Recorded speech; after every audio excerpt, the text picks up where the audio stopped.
in Longview, Texas, which is Northeast Texas. And then I received my bachelor's degree at Texas Tech University. And so now I'm in Central Texas at Texas State. So I've been a little bit of everywhere so far, but all in the same state.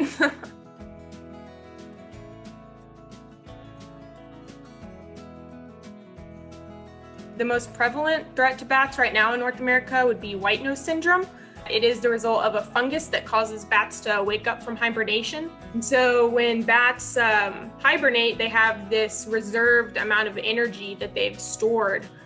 So this fungus is causing them to wake up from hibernation. And so they're depleting this energy that they have stored. And then of course, when it's cold outside, there's no insects for them to kind of refuel. So they essentially just run out of energy and die.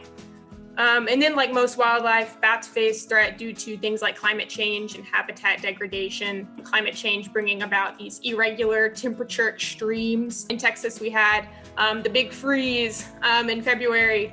And so that's just an example of these temperature extremes. And here we did see a large amount of bats die off because of the freeze. And then of course, the threat of the expansion of wind energy leading to bat fatalities. This is caused by bats being physically hit by wind turbine blades. And so this affects several different bat species, but primarily the bat species that migrate.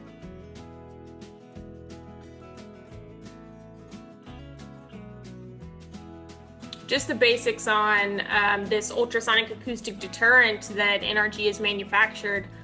So it's a piece of equipment that is to be mounted on the top of wind turbines to emit this ultrasonic noise that essentially like jams bat echolocation, which is their mode of kind of orienting or navigating through air. And so it basically creates this undesirable or annoying airspace around wind turbines, causing less bats to want to fly toward the noise, and then therefore less bat deaths. So through previous research projects, we know that the deterrent is effective at keeping away some bat species, but not all of them. So the flight cage this project came about to better understand why it was not effective across all bat species. So our flight cage is pretty large. It's 61 meters long. And inside the flight cage, we have two of these NRG deterrents, one on each end. We have 6 ultrasonic microphones that record bat echolocation while they're flying around in the flight cage.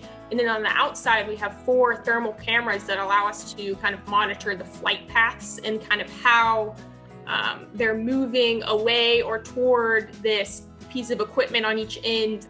So while the bat is kind of stuck in this flight cage, we're able to watch bat behavior for an extended period of time, which is pretty unique for a wildlife study, I would say.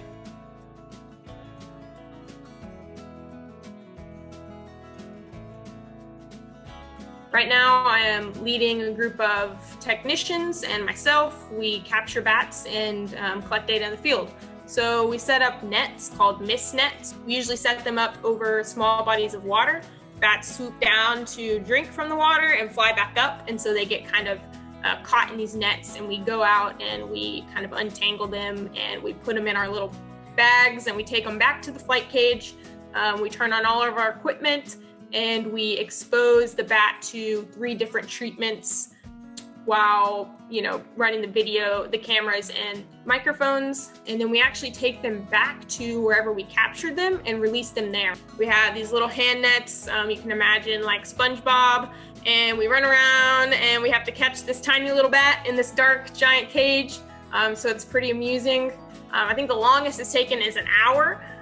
So it's pretty difficult. They're pretty fast and they can wind around really quickly. And then whenever I'm not in the field, my part of the project will be analyzing these acoustic files that the microphones record. Yeah, so after this field season, I'll be back to staring at the computer screen. But that's okay.